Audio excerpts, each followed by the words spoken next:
झारखंड में पंचायत सचिवालय स्वयं सेवकों पर पुलिस ने चटकाई लाठियां। झारखंड विधानसभा का घेराव करने जा रहे पंचायत सचिवालय स्वयं सेवक और पुलिस के बीच झड़प हो गई। इस दौरान उन्हें पुलिस की लाठियां पड़ीं। अपनी मांगों के समर्थन में पिछले 170 दिनों से आंदोलन कर रहे पंचायत सचिवालय स्वयं सेवकों के सब्र का बांध टूटा तो उन्हें पुलिस की लाठियां खानी पड़ी। बता दें कि शीतकालीन सत्र के आखिरी दिन विधानसभा घेराव करने जा रहे झारखंड के हजारों की संख्या में पंचायत सचिवालय स्वयं सेवकों पर पुलिस ने जमकर लाठियां बरसाईं।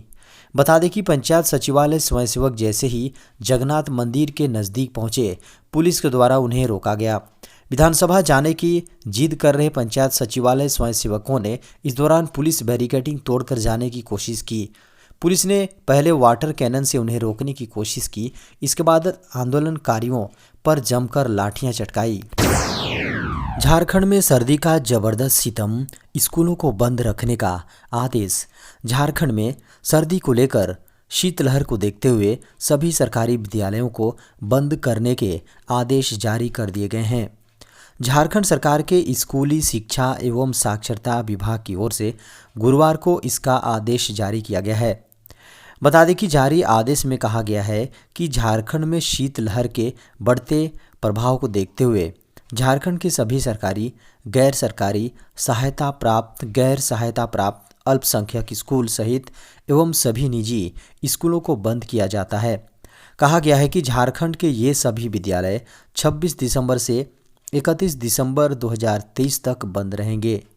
बता दें कि आदेश में यह भी कहा गया है कि माध्यमिक एवं उच्चतर माध्यमिक यानी मैट्रिक और इंटर की बोर्ड परीक्षा को ध्यान में रखते हुए संबंधित स्कूल जरूरत के अनुसार 10वीं-12वीं तक की कक्षाओं का संचालन करेंगे।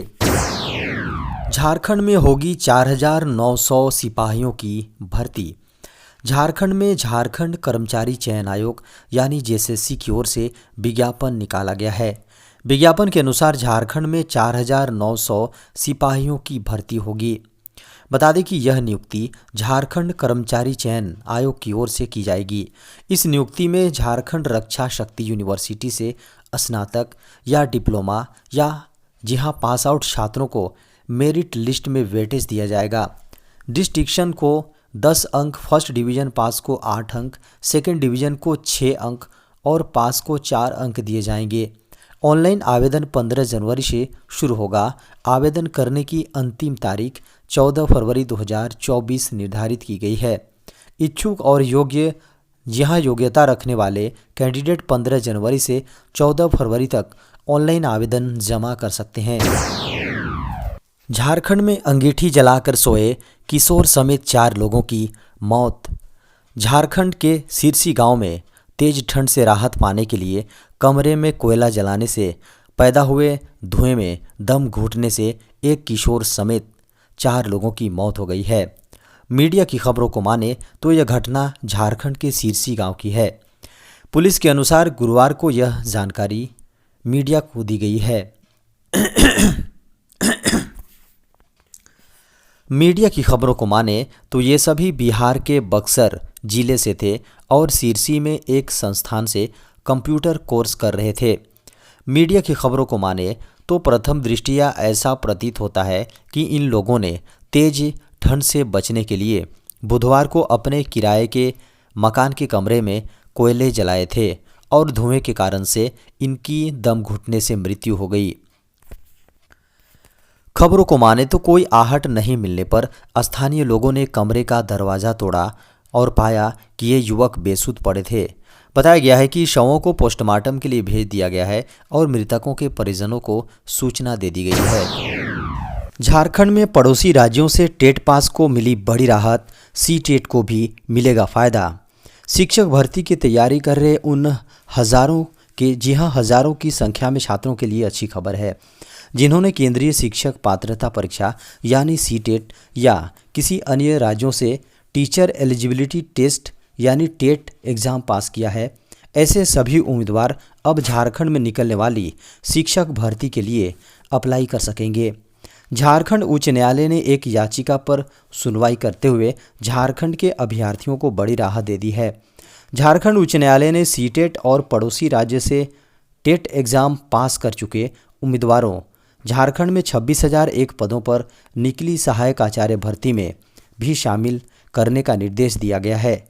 यह निर्देश सीटेट पास अभ्यर्थी संघ व अन्य की ओर से दायर याचिकाओं पर सुनवाई के बाद लिया है। लोकसभा से पास हुआ दूरसंचार विधेयक 2023। संसद का शीतकालीन सत्र चल रहा है। इस दौरान लोकसभा में दूरसंचार विधेयक 2023 पारित हो गया है।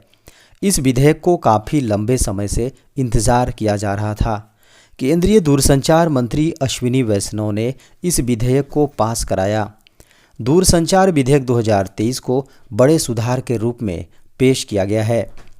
खबरों को माने तो इस बिल के पास होने से मोबाइल यूजर्स पर क्या प्रभाव पड़ेगा, इसकी क्या विशेषताएं हैं, नेशनल सिक्योरिटी और OTT ऐप्स के लिए इसका क्या मतलब है, इन सारी बातों को लेकर भी मीडिया में खबरें चल रही हैं। खास बात यह है कि विधेयक में महत्वपूर्ण मोबाइल नेटवर्क को साइबर हमलों और अन्य अवैध घुसपैठ से बचाने के लिए एक मजबूत सुरक्षा तंत्र बनाने का भी प्रावधान है। झारखंड में अभी ठंड से नहीं मिलेगी राहत। झारखंड में उत्तर भारत में बर्फबारी और ठंडी हवाओं की वजह से भी तापमान गिर गया है। कांके का न्यूनतम तापमान 3 डिग्री सेंटीग्रेड हो गया।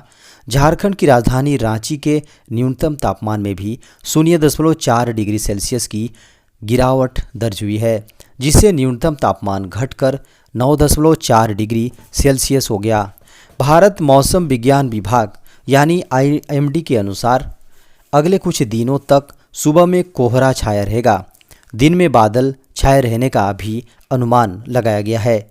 ऐसे में अगले कुछ दिनों तक झारखंड के लोगों को ठिठुरन सहनी पड़ेगी। अगले 1-2 दिनों में न्यूनतम तापमान में 2 से 3 डिग्री की वृद्धि हो सकती है। हालांकि अधिकतम तापमान में किसी बड़े बदलाव की संभावना नहीं जताया गया है। जी हां, भारतीय सेना में ऑफिसर बनने का शानदार मौका। भारतीय सेना में ऑफिसर यानी आर्मी ऑफिसर बनने की चाहत रखने वाले उम्मीदवारों के लिए शानदार मौका है। जिन उम्मीदवारों के पास इस विषय में ग्रेजुएट की डिग्री है, वे इन पदों पर आवेदन करने के लिए योग्य हैं। इसके लिए सेना ने मिलिट्री नर्सिंग सेवा के जरिए शॉर्ट सर्विस कमीशन के तहत अधिकारी के पदों पर वैकेंसी निकाली हैं। इस पद को सेना में SSC ऑफिसर भी कहा जाता है। भारतीय सेना के इन पदों के लिए आवेदन प्रक्रिया शुरू हो चुकी है। सेना की इस भर्ती प्रक्रिया के माध्यम से कुल 200 पदों पर बहाली की जाएगी। इसके लिए जो भी उम्मीदवार आवेदन करना चाहते हैं, वे 26 दिसंबर तक या उससे पहले अप्लाई कर सकते हैं। बता दें कि उम्मीदवारों की आयु 26 दिसंबर 2023 को 21 से 35 वर्ष के बीच होनी चाहिए। साथ ही उम्मीदवारों को 25 दिसंबर 1988 और 26 दिसंबर 2002 के बीच जन्म दोनों दिन सम्मिलित लिया हो। साथ ही उम्मीदवारों के पास किसी भी मान्यता प्राप्त विश्वविद्यालय में MSc, PB, BSc, BSc की डिग्री होनी चाहिए। पिछले 24 घंटे के दौरान देश में कोरोना के 358 नए मामले। कोरोना वायरस ने फिर से अपने पैर पसारने शुरू कर दिए हैं। कोविड-19 की बढ़ती रफ्तार और मृतकों का बढ़ता आंकड़ा माथे पर चिंता की लकीरें खींच रहा है। वायरस का नया सब वेरिएंट JN1 तेजी से फैल रहा है। जिस रफ्तार से यह वायरस अपना असर दिखा रहा है, उससे केंद्र समेत सभी राज्य सरकारें चिंतित नजर आ रही हैं। सभी ने अस्पतालों और स्वास्थ्य एजेंसियों को अलर्ट कर दिया है। अस्पतालों को तैयारियां करने के निर्देश दे दिए गए हैं। वहीं स्वास्थ्य मंत्रालय के द्वारा जारी किए गए आंकड़ों के अनुसार पिछले 24 घंटे में देश में कोरोना के 358 नए मामले सामने आए हैं। इसमें भी सबसे अधिक 300 मामले केवल केरल से सामने आए हैं। हालांकि इन मामलों में दिल्ली, अंडमान और निकोबार द्वीप समूह, छत्तीसगढ़, कर्नाटक और उत्तराखंड के मामले शामिल नहीं हैं। इसके साथ ही पिछले 24 घंटे में 6 लोगों की कोरोना से मौत भी हुई है। वहीं 230 मरीज कोरोना से रिकवर भी हुए हैं। स्वास्थ्य मंत्रालय के अनुसार देश में अभी 2669 मरीज कोरोना से पीड़ित हैं। इनमें 91 से 92% लोग घरों में ही इलाज करवा रहे हैं। नए वेरिएंट वाले मरीजों में वायरस के लक्षण काफ़ी हल्के हैं। हालांकि घबराने वाली कोई बात नहीं है। वहीं WHO ने कहा है कि मौजूदा वैक्सीन इस नए वेरिएंट पर कारगर है। लेकिन सावधानी बरतने की ज़रूरत है। इसके साथ ही WHO ने कहा है कि लोग भीड़ भाड़ वाले इलाकों में जाने से बचें और बंद या दूषित हवा वाले इलाकों में मास्क भी पहनें। CEC की नियुक्ति सेवा शर्तों से जुड़े विधेयक को संसद की मंजूरी। संसद की सुरक्षा में चूक मामले पर विपक्ष लगातार आक्रामक दिखाई दे रहा है। बीते कुछ दिनों से संसद के दोनों सदनों में विपक्षी सांसदों के हंगामे के बीच बड़ी संख्या में सांसदों को निलंबित किया गया है। बीते गुरुवार से सांसदों को निलंबित करने की कार्रवाई शुरू हुई। शीतकालीन सत्र की कार्यवाही के दौरान दोनों सदनों के अब तक 146 विपक्षी सांसदों को निलंबित किया जा चुका है, जिसके बाद से संसद परिसर में विपक्षी सांसद लगातार विरोध प्रदर्शन कर रहे हैं।